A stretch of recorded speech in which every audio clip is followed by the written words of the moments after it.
हाँ aspirants, unlock GS academy में आपका स्वागत है। अनलॉक वर्ल्ड फेयर सीरीज में सेशन 3 में आज हम चर्चा करेंगे 18 से 24 सितंबर 2022 के बीच में हुए महत्वपूर्ण वैश्विक घटनाक्रमों के बारे में, जो कि हमारी एग्जाम्स के लिए काफ़ी इंपॉर्टेंट होंगे। तो आज हम चर्चा करेंगे टर्की से रिलेटेड। टर्की ने यूएनजीए में कश्मीर के मुद्दे को दोबारा से उठाया है और फिर इंडिया ने जवाब में साइप्रस के मुद्दे को टर्की के सामने उठाया। दूसरा है ईरान में जो एंटी हिजाब प्रोटेस्ट चल रहा है अभी, उसके बारे में हम चर्चा करेंगे। यूनाइटेड किंगडम ब्रिटेन से रिलेटेड 3 न्यूज़ हैं, जिसमें क्यून का फ्यूनरल हुआ है अभी, उससे रिलेटेड न्यूज़ है। लेसेस्टर क्लेसेज हुए हैं लेसेस्टर सिटी में। और इंडिया वुमेन और इंग्लैंड वुमेन मैच में क्या इंपॉर्टेंट घटनाक्रम हुआ उसके बारे में चर्चा करेंगे। रशिया यूक्रेन में क्या घटनाक्रम चल रहे हैं अभी नवीन, उनके बारे में चर्चा करेंगे। ताइवान यूएसए चाइना में क्या डेवलपमेंट हुए हैं। और चाइना पाकिस्तान इंडिया रिलेशंस में क्या डेवलपमेंट हुए हैं। और फाइनली कनाडा में जो खालिस्तान रेफरेंडम हुआ उसके बारे में हम चर्चा करेंगे। चर्चा शुरू करते हैं। पहली न्यूज़ है टर्की से रिलेटेड। टर्की ने अभी यूएनजीए में, यूनाइटेड नेशन जनरल असेंबली की जो भी मीटिंग चल रही है, उसमें कश्मीर के मुद्दे को फिर से उठाया। और इसको लेके इंडिया ने जवाब देते हुए साइप्रस के मुद्दे को उठा दिया, जो कि टर्की के लिए है भी उतना ही अहम है। नरेंद्र मोदी, अभी प्रधानमंत्री Narendra Modi, Shanghai corporation organisation summit हुई थी समरकंद में, उसके साइडलाइन में उन्होंने रेसेप तैयप अर्दोगन, जो कि टर्किश प्रेसिडेंट हैं, इनसे चर्चा की थी, जिसमें बायलेटरल रिलेशन, द्विपक्षीय संबंधों को बढ़ाने पर चर्चा हुई थी। कई डाइवर्स सेक्टर में टेक्नोलॉजी, फाइनेंस, डिफेंस, अन्य कई क्षेत्रों में कोऑपरेशन की बात की गई थी, कोऑपरेशन को बढ़ाने की बात की गई थी। उसके बाद जब ये दोबारा से यूएनजीए का जो 17 सेशन चल रहा है, जिसमें तुर्किश प्रेसिडेंट जो रिसेप तैयप अर्दोगन ने दोबारा से कश्मीर के मुद्दे को उठाया।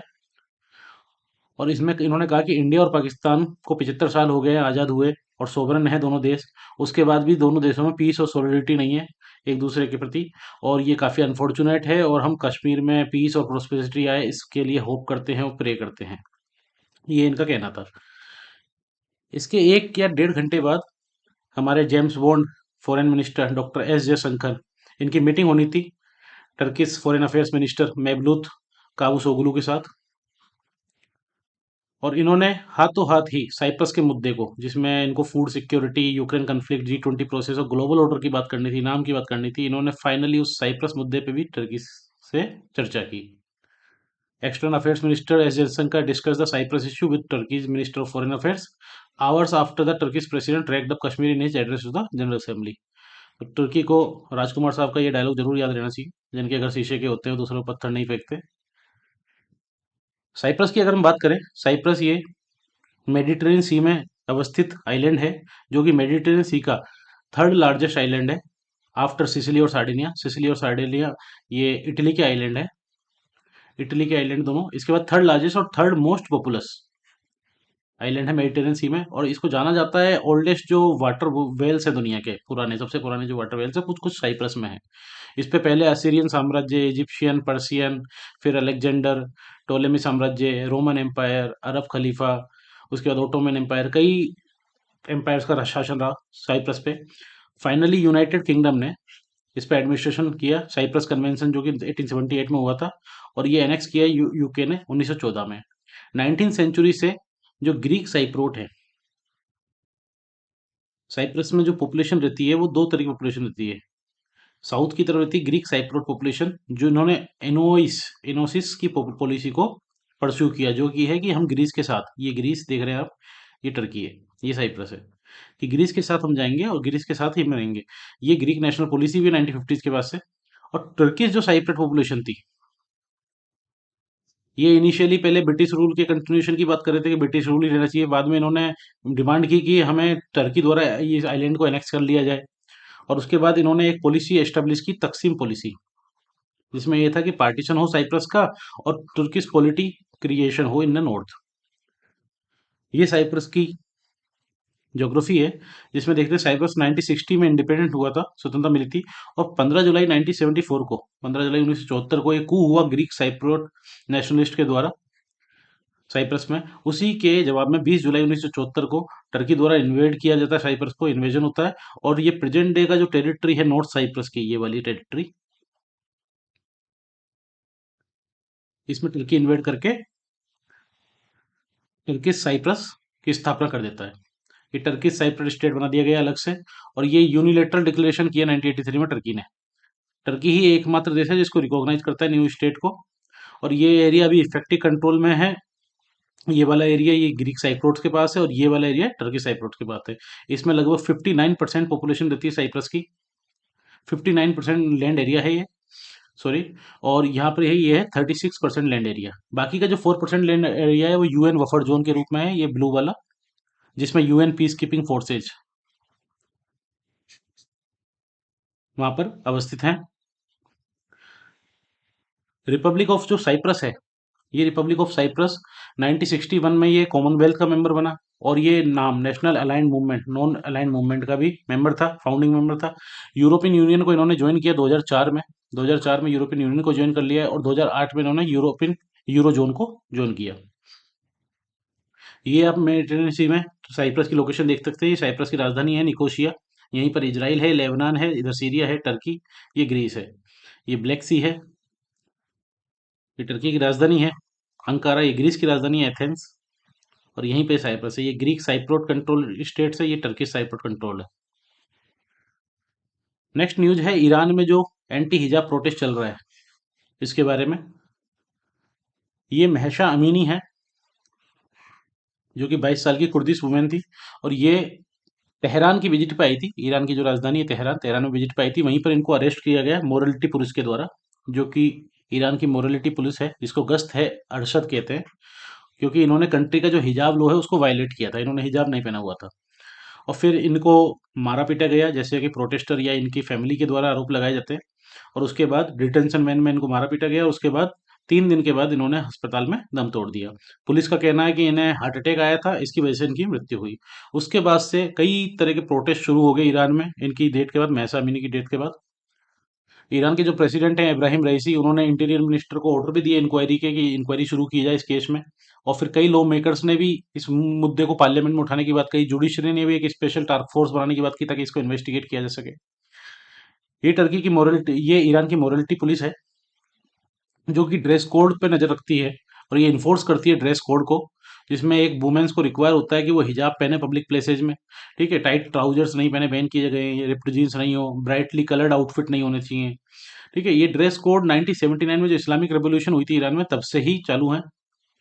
और ये मैंडेटरी ड्रेस कोड है, ये केवल ईरानियन वुमेन्स के लिए नहीं है, ये ऑल के लिए, सबके लिए अप्लाई होते हैं। चाहे कोई भी नेशनलिटी का, कोई भी रिलीजन का पर्सन ईरान में जाएगा उसके लिए अप्लाई होते हैं।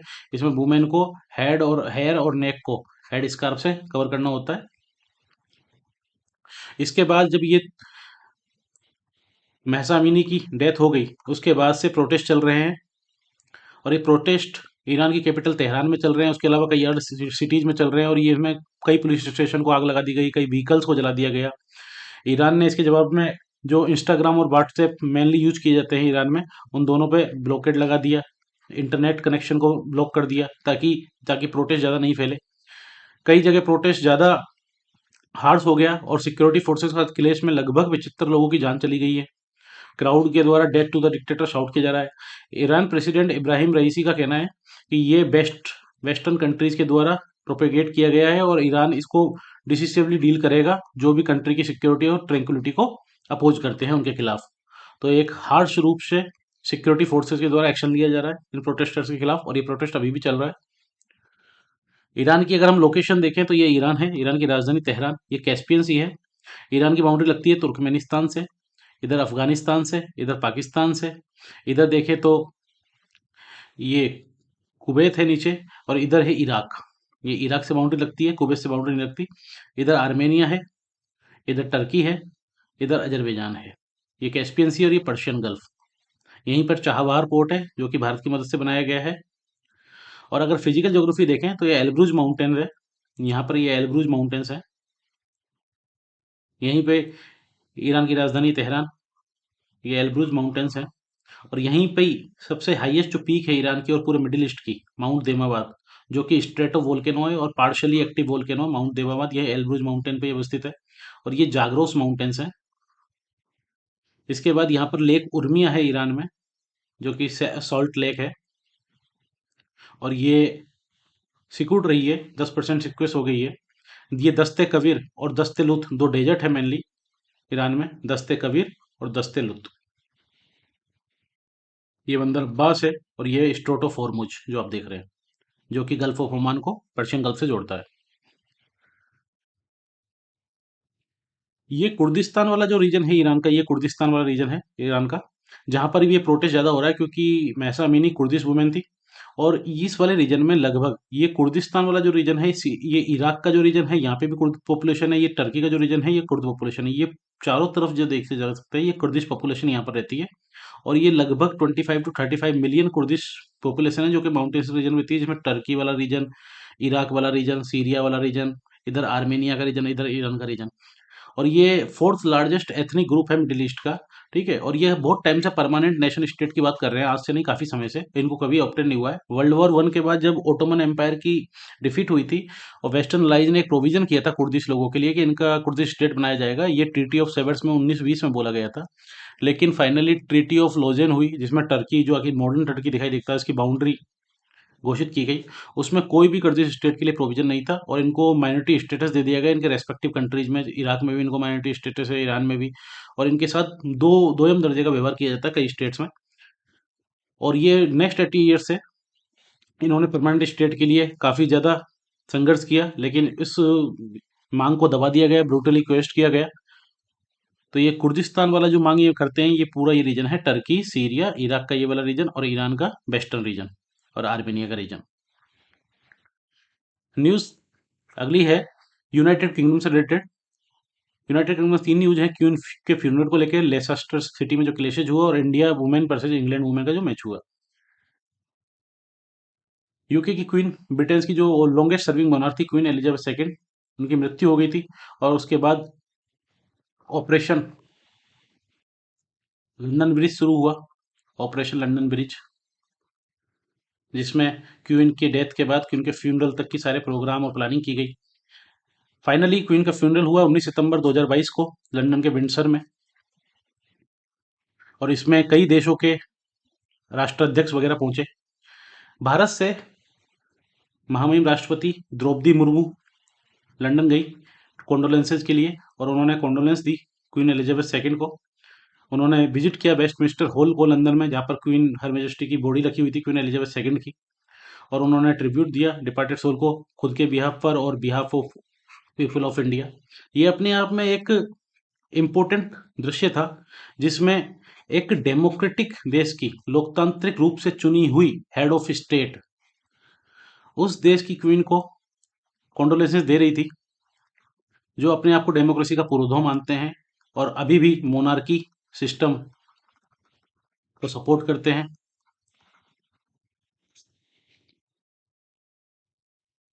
नेक्स्ट न्यूज थी यूके की लेसेस्टर सिटीज में। ये यूएई है, United Arab Emirates, Persian gulf में अवस्थित है। ये स्टेट ऑफ हॉर्मुज है।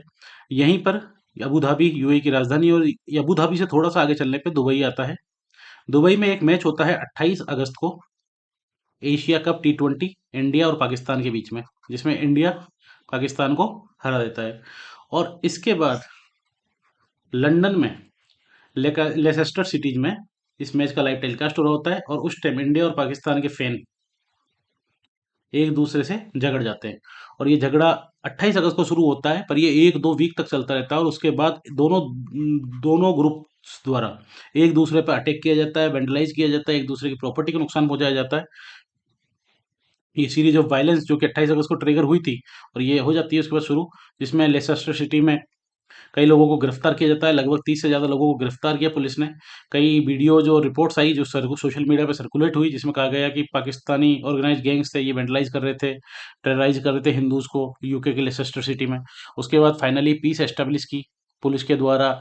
और जो धार्मिक संगठन है, रिलीजियस ऑर्गेनाइजेशन है, ये इस्कॉन के लेसेस्टर सिटी के चेयरमैन है प्रभुदास, ये है। और कई मुस्लिम संगठन के बड़े लोग बाहर आए, और उन्होंने फिर फाइनली पीस एस्टेब्लिश करने के लिए मदद की। एक और न्यूज जो इंग्लैंड से रिलेटेड है, वो है इंडिया वुमेन्स और इंग्लैंड वुमेन्स मैच को लेके। इंडियन वुमेन्स टीम ने अभी इंग्लैंड को लॉर्ड्स में जो मैच हुआ था, थर्ड ओडीआई फाइनल था सीरीज का, जिसमें इंग्लैंड वुमेन्स को हरा के 3 मैचों की सीरीज में क्लीन स्वीप किया, और तीनों मैचों को हराया। और ये एक तरह से एक अच्छा फेयरवेल था लीजेंडरी झूलन गोस्वामी के लिए, जो कि उसी दिन रिटायर हुई थी क्रिकेट से। लेकिन ये मैच इस वजह के अलावा भी एक अन्य वजह से चर्चा में रहा, वो था इंडियन स्पिनर दीप्ति शर्मा का रन आउट करना चार्ली डीन को नॉन स्ट्राइकर से एंड पे, जिसको मैंकडिंग बोला जाता है। ये 10th विकेट था, लास्ट विकेट था इंग्लैंड का, 9 विकेट जा चुके थे, और फाइनली इस तरह से आउट करना, ये काफी तरह की डिबेट शुरू कर दी कि ये स्पिरिट ऑफ गेम है या नहीं है, ये स्पिरिट ऑफ गेम के खिलाफ है, या ये रूल्स के अंदर है। लेकिन हरमनप्रीत कौर, जो कि इंडियन वुमेन्स टीम की कैप्टन थी इस मैच में, उन्होंने अपनी टीम का साथ दिया, अपने प्लेयर्स को बैक किया, उन्होंने कहा कि it was part of the game, ये गेम का पार्ट था और हमने कुछ गलत नहीं किया, कुछ नया नहीं किया, ये आईसीसी रूल में है। ठीक है, तो आईसीसी रूल में तो हमें अवेयर होना चाहिए, और एक बैट्समैन को भी अवेयर होना चाहिए, उसे एक बेफिजूल का एक फायदा नहीं होना चाहिए कि वो हाफ क्रीज में पहुंच जाए बॉलर के बॉल डाल छोड़ने से पहले ही। तो इसलिए बैटर्स को भी अवेयर होना चाहिए, इस ये अवेयरनेस का गेम है, और मैं मेरे प्लेयर्स को बैक करूंगी कि उन्होंने कुछ गलत नहीं किया, ये पार्ट ऑफ रूल है, और at the end of the day win is a win, जीत जीत होती है, and you just need to enjoy.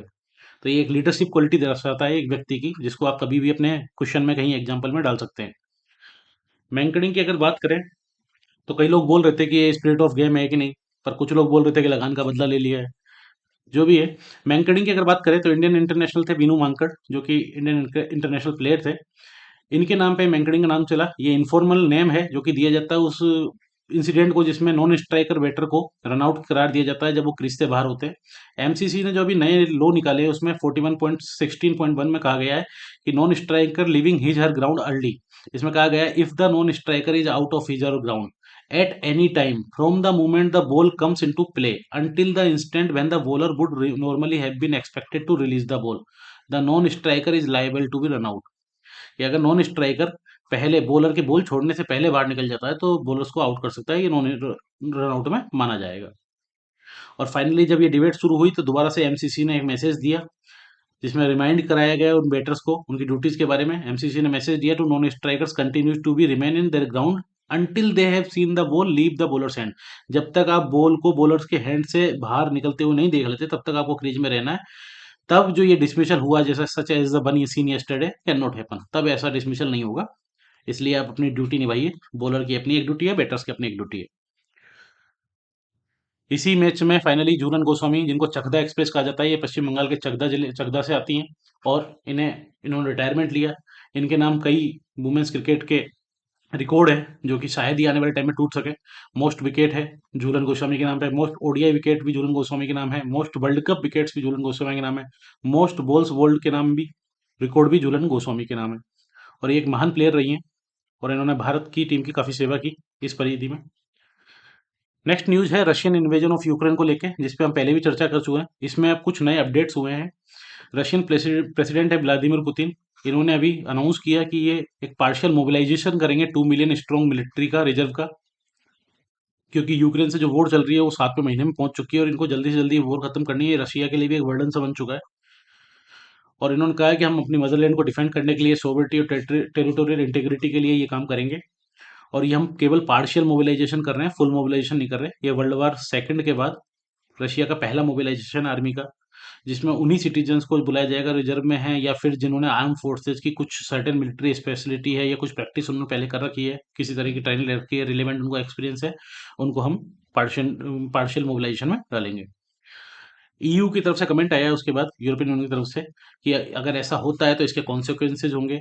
China की फॉरेन मिनिस्ट्री ने भी इसके बाद बोला है कि रिलेवेंट पार्टीज को कि दोनों सीज फायर पे ध्यान दें और डायलॉग और कंसल्टेशन से एक सोल्यूशन ढूंढें। जो नाटो के सेक्रेटरी हैं जनरल जेंस स्टोलेनटेनबर्ग, इन्होंने भी कहा है कि ये डेंजरस है। जब राष्ट्रपति पुतिन ने न्यूक्लियर वॉर की तक की धमकी दे दी थी तो उन्होंने कहा था कि ये रेकलेस न्यूक्लियर रेटोरिक है, और ये कोई नया नहीं है, ये पहले भी कर चुके हैं। और अगर न्यूक्लियर वॉर ऐसा होता है तो ये लड़ा नहीं जाएगा, और लड़ा जाएगा तो वो जीत नहीं सकते, क्योंकि अनप्रेसिडेंटेड कॉन्सिक्वेंसेज कर देगा रशिया के लिए स्थापित ये। और यूक्रेनी प्रेसिडेंट के जो एडवाइजर हैं मिखाइलो पोडोलियक, इन्होंने कहा है कि रशिया का जो मोबिलाइजेशन है ये प्रेडिक्टेबल था, हमें पहले से पता था कि ऐसा कुछ हो सकता है, क्योंकि रशिया का जो प्लान था यूक्रेन में वो फुलफिल नहीं हो रहा। यूक्रेन का जो काउंटर ऑफेंसिव शुरू हुआ है उसके बाद रशिया के पैर उखड़ गए हैं, और रशिया को हमने कई जगह से खदेड़ दिया है। इसके बाद ये प्रेडिक्टेबल स्टेप था, हमें पता था कि इस तरह का कुछ होगा, तो ये एक प्रेडिक्टेबल स्टेप था कि रशिया यही करने वाला है। एक नई न्यूज निकल के आई जब रशिया का मोबिलाइजेशन अनाउंस किया मिस्टर पुतिन ने, कि जो डायरेक्ट फ्लाइट थी मॉस्को से इस्तांबुल टर्की के लिए और येरेवन आर्मेनिया के लिए, जहां पर विदाउट वीजा रशियंस को एंट्री मिलती है, वो उसी रात को सोल्ड आउट होगी। बहुत सारे रशियन यंग मैन वो बाहर निकलने लगे रशिया से। रशिया की जो बॉर्डर है, यहाँ पर फिनलैंड वाली जो बॉर्डर है, कजाकिस्तान की जो बॉर्डर है, मंगोलिया की बॉर्डर है, यूक्रेन में वॉर चली रही है, इन बॉर्डर पे बहुत ज़्यादा ट्रैफिक देखा गया, जो कि ओवरनाइट रिलीज हुआ। लंबी लंबी लाइनें लग गई, लोग इन बाउंड्री से बाहर निकल रहे हैं। वन टाइम के वन वे के टिकट है वो दबादम सोल्ड आउट हो रहे हैं। और गूगल ने एक डाटा दिया जिसमें कहा गया है कि गूगल सर्चेज में रशिया में सबसे ज़्यादा सर्च हुआ है, वो हुआ है कि how to break an arm at home. लोग ये सर्च कर रहे हैं कि कैसे अपनी हाथ को तोड़ा जा सके होम पे, ताकि किसी ना किसी तरीके से फ्रंट लाइन पे नहीं जाए। नेक्स्ट न्यूज है इसी मैटर से रिलेटेड, कि यूक्रेन के जो प्रेसिडेंट हैं वोलोडिमिर जेलेंस्की, इन्होंने दुनिया को अर्ज किया फ्राइडे को कि वो कंडेम करें रशिया के द्वारा जो स्यूडो रेफरेंडम हो रहे हैं। रशिया इन 4 स्टेट्स में, लुगांस्क, डोनेट्स्क, ज़ैपोरिज़िया और खेर्सन, इनमें रेफरेंडम करा रहा है, जिनमें वोटिंग कराई जाएगी कि इनको मॉस्को के साथ रहना चाहिए या नहीं रहना चाहिए, कि whether to be managed by Moscow. तो इसमें 4 रीजन में, लुगांस्क, डोनेट्स्क, ज़ैपोरिज़िया और खेर्सन, क्रीमिया को रशिया ने पहले ही 2014 में एक्वायर कर लिया था, एनेक्स कर लिया था। इन चारों में वोटिंग कराई जा रही है, और इस स्यूडो रेफरेंडम को कंडेम करने के लिए जेलेंस्की ने अर्ज किया पूरे वर्ल्ड को कि ये सही नहीं हो रहा है। दोनेस्क और लुगांस्क रीजन में, जिनको इंडिपेंडेंट पहले ही रिकॉग्नाइज कर दिया है पुतिन ने, उसके बाद जब फरवरी में इन्वेड किया था यूक्रेन को, यहाँ पर रेजिडेंट्स को आंसर देना है कि वो रिपब्लिक एंट्री इनटू रशिया को सपोर्ट करते नहीं करते। और इन रीजन में कहा गया है कि वो इंडिपेंडेंट स्टेट बनना चाहते हैं नहीं बनना चाहते, यूक्रेन से अलग होकर, रशियन फेडरेशन की प्रजा होकर, रशियन फेडरेशन के अंतर्गत। इस तरह की वोटिंग चल रही है। ये वोटिंग शुरू हो चुकी है, और इसमें ये वोटिंग चलने वाली है 28 या 29 सितंबर तक। वेस्टर्न जो नेशंस हैं उन्होंने डिसमिस किया इस रेफरेंडम को, कि ये कहा गया है कि ये रेफरेंडम प्रेशर के द्वारा करवाया जा रहा है, लोगों को पकड़ पकड़ के प्रेशर डाल के ये रेफरेंडम कराया जा रहा है। ये एक वार क्राइम के रूप में आता है, जो हमने इसके एविडेंस रशिया के द्वारा जो वार क्राइम यूक्रेन किए गए उसमें देखे लिए। यूएस प्रेसिडेंट जो बाइडेन का कहना है कि ये स्विफ्ट और सेवियर कॉस्ट भुगतेगा रशिया इसकी, अगर वो इन रीजन्स को अनेक्स करता है। इवन चाइना ने, जो कि रशिया का क्लोजेस्ट अलाई है, उन्होंने भी कहा है कि कीव को भी एक्नोलेज किया है कि सॉवरेनिटी और टेरिटोरियल इंटीग्रिटी जो है वो हर कंट्री की रेस्पेक्ट की जानी चाहिए। यूक्रेन के जो प्रेसिडेंट है जेलेंस्की, इन्होंने रशियंस लोगों को कॉल किया है कि वो प्रोटेस्ट करें ये जो मोबिलाइजेशन हो रहा है आर्मी का और ये रेफरेंडम हो रहा है इसके खिलाफ। इसी में इकोनॉमिक जो एडवाइजर हैं प्रेसिडेंट वोलोडोमिर जेलेंस्की के, इनका कहना है कि रशिया का जो इन्वेजन हुआ है यूक्रेन में, ये इससे लगभग $1 ट्रिलियन का डैमेज हुआ है, जो कि यूक्रेन की इकोनॉमी से काफ़ी ज़्यादा है, यूक्रेन की कंप्लीट इकोनॉमी से काफ़ी ज़्यादा है। अब यूरोपियन यूनियन ने इसके बाद दिसंबर 5 से रशियन क्रूड ऑयल पे और इंपोर्ट्स पे बैन लगाना चाह रहा है, बाड़ लगाना चाह रहा है, और एक प्रोहिबिशन लगाना चाह रहा है हर ऑयल प्रोडक्ट पे, जो कि फरवरी से शुरू हो जाएंगे, फरवरी 2023 से, फेब 2023 से। तो उसके बाद से रशिया के सामने जो सबसे बड़ी चिंता है वो है कि अपने फ्यूल को कहाँ डायरेक्ट किया जाए। तो और रशिया मेनली इस फ्यूल को, इस क्रूड ऑयल को एशिया और मिडिल ईस्ट की तरफ आने वाले महीनों में डायरेक्ट करेगा, रिडायरेक्ट करेगा। इंडिया और चाइना की बात करें तो ये मार्टन मॉर्गन स्टैनली की रिपोर्ट है, जिसमें कहा गया है कि इंडिया और चाइना जो कंबाइंड रूप से 2.7 million barrels day Russian crude oil खरीदते थे लास्ट मंथ तक, ठीक है, जो कि 54% हायर है एक साल पहले से। और जो छोटे नेशंस हैं, स्मॉलर नेशन, उन्होंने भी अपना इंपोर्ट है रशिया से बढ़ा दिया है पहले के मुकाबले। रशियन सेलर्स अब नए नए टैक्टिक्स यूज कर रहे हैं ताकि अपने प्रोडक्ट को, क्रूड ऑयल, क्रूड मार्केट में क्रूड ऑयल्स वगैरह को भेजा जा सके मार्केट में।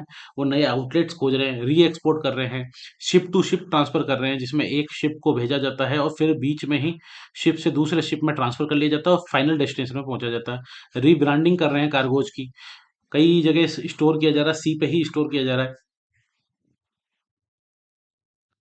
इसमें एक नॉर्थ कोरिया को लेके भी न्यूज है। अभी इंटेलिजेंस, यूएस इंटेलिजेंस ने एक रिपोर्ट दी थी कि नॉर्थ कोरिया स्मॉलर जो आर्म्स हैं उनको एक्सपोर्ट कर रहा है रशिया को, यूक्रेन में फाइट करने के लिए।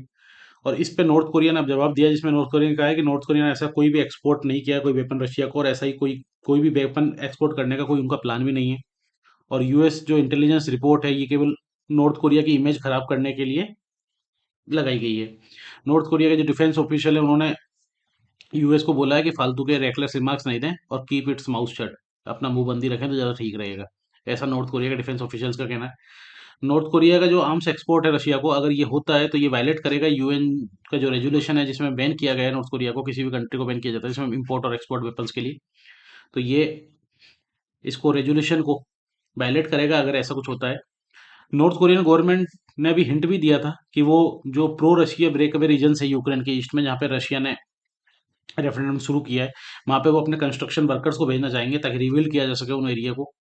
और जुलाई में नॉर्थ कोरिया रशिया और सीरिया के अलावा एकमात्र देश था जिसने रिकॉग्नाइज किया था इन टेरिटरीज की इंडिपेंडेंस को, डोनेट्स्क और लुहांस की टेरिटरीज को, यूक्रेन में।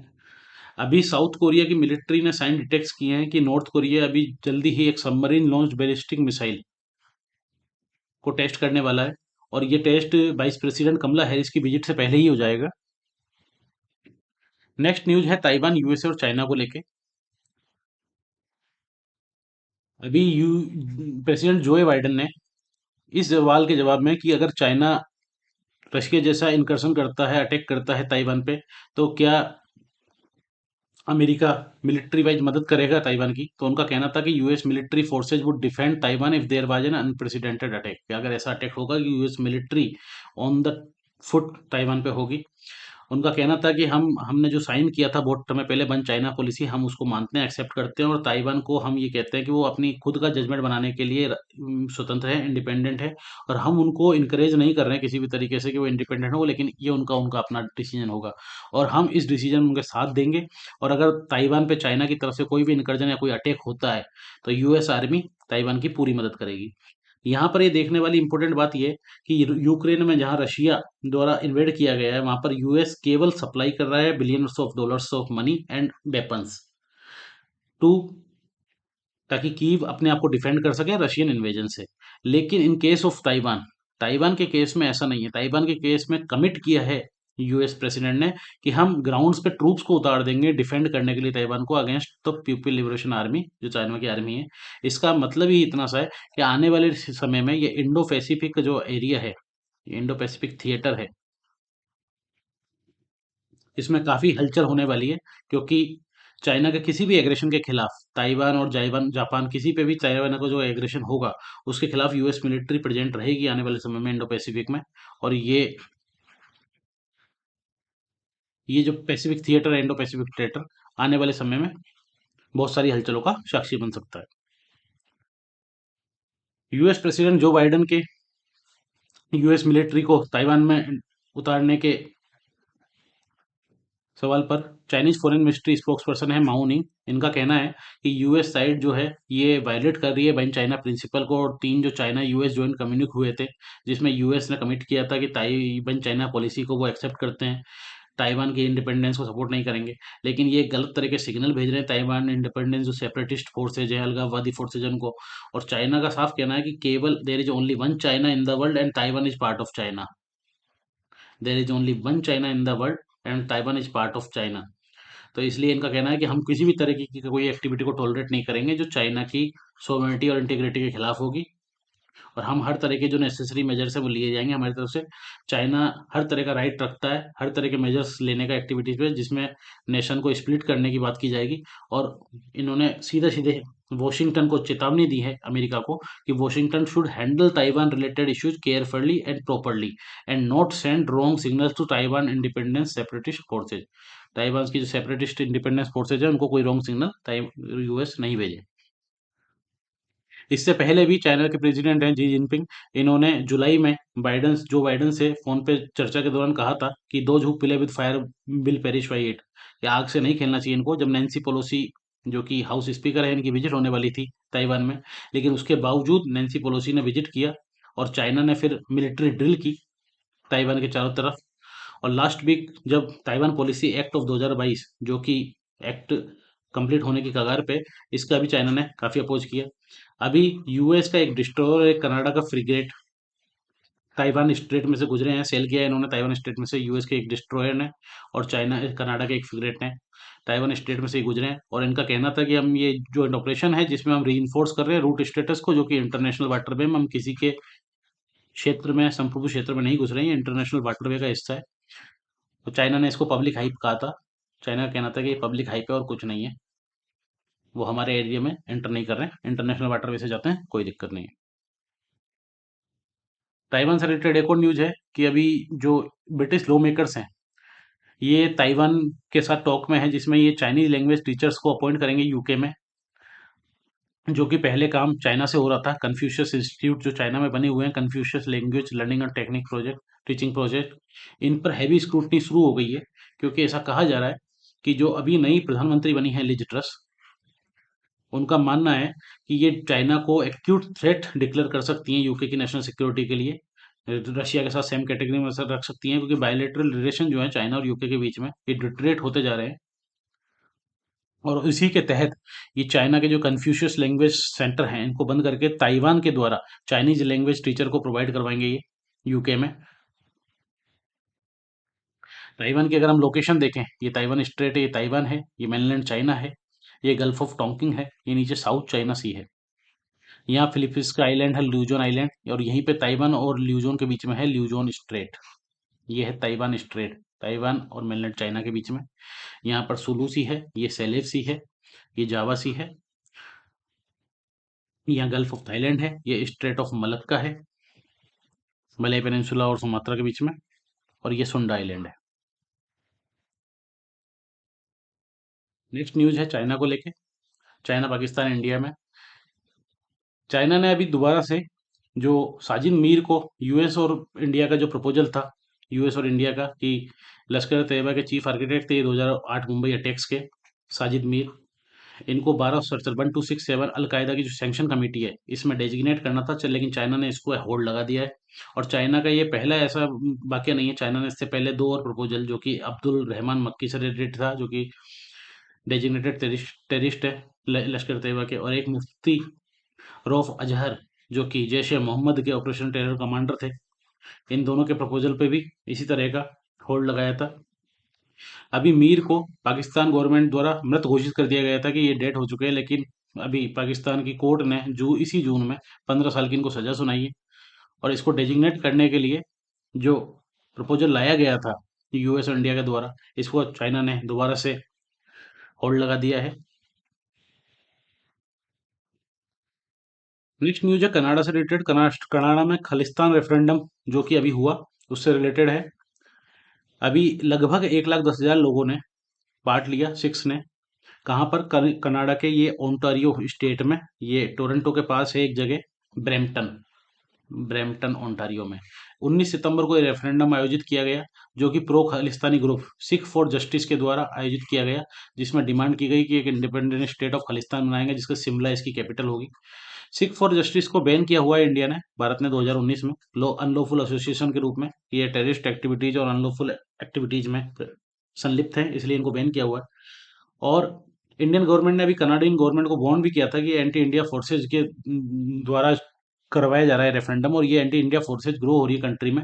लेकिन कनाडियन गवर्नमेंट का ये कहकर उन्होंने रिफ्यूज कर दिया इस चीज़ को, कि ये अपना व्यू एक्सप्रेस कर रहे हैं और खालिस्तान रेफरेंडम करा रहे हैं, जो कि डेमोक्रेटिक है, पीसफुल प्रोसेस से हो रहा है, और कनाडा के जो लॉ है उसमें लीगल पैरामीटर्स में आता है। और इससे पहले, अभी कुछ दिन पहले, स्वामी नारायण मंदिर है जो कि टोरंटो में, वहां पे भी खालिस्तान जिंदाबाद की इस तरह की ग्रिफ्टी लगाई गई थी, और वेंडलाइज किया गया था मंदिर को, जिसपे इंडियन हाई कमीशन ने कंडेम किया था इसको, और रिक्वेस्ट किया था कनाडा अथॉरिटी को वो इन्वेस्टिगेट करे इस इंसिडेंट को और एक्शन ले इन लोगों के खिलाफ। अगर हम ओंटारियो, ये स्टेट है कनाडा का, ये हडसन वे है जिसकी लोकेशन हम देख लेते हैं, ये जेम्स वे है, यहाँ पर है टोरंटो, यहाँ पर ये स्वामीनारायण मंदिर है जहाँ पर ये हुआ। टोरंटो के पास में ये ब्रैम्पटन, जहाँ पर ये रेफरेंडम आयोजित किया गया था। ये ग्रेट लेक्स है जो कि यूएसए और कनाडा की फिजिकल बाउंड्री बनाती हैं, जिसमें लेक सुपीरियर है, इधर लेक मिशिगन है, लेक ह्यूरोन है, लेक इरी है, और ये लेक ओंटारियो है। लेक इरी को लेक ओंटारियो से जोड़ती है बेलेंड कैनाल, और लेक ह्यूरोन को लेक इरी से जोड़ती है सू कैनाल। यहीं पे इसके लेक इरी के साथ में ही है डेट्रॉइट, जो कि मोटर व्हीकल्स के लिए फेमस है, डेट्रॉइट शहर। और यहीं पे ये शिकागो, जो कि है लेक मिशिगन के पास में, ये शिकागो है, जो कि मीट प्रोसेसिंग इंडस्ट्री और एक टर्मिनल जंक्शन है बहुत फेमस। इस तरह से आज की न्यूज हमारी समाप्त होती है। अगले हफ्ते फिर मिलेंगे अनलॉक वर्ल्ड अफेयर सीरीज के साथ। तब तक के लिए बहुत बहुत धन्यवाद। अनलॉक जीएस एकेडमी को सब्सक्राइब करें, शेयर करें, लाइक करें। Thank you.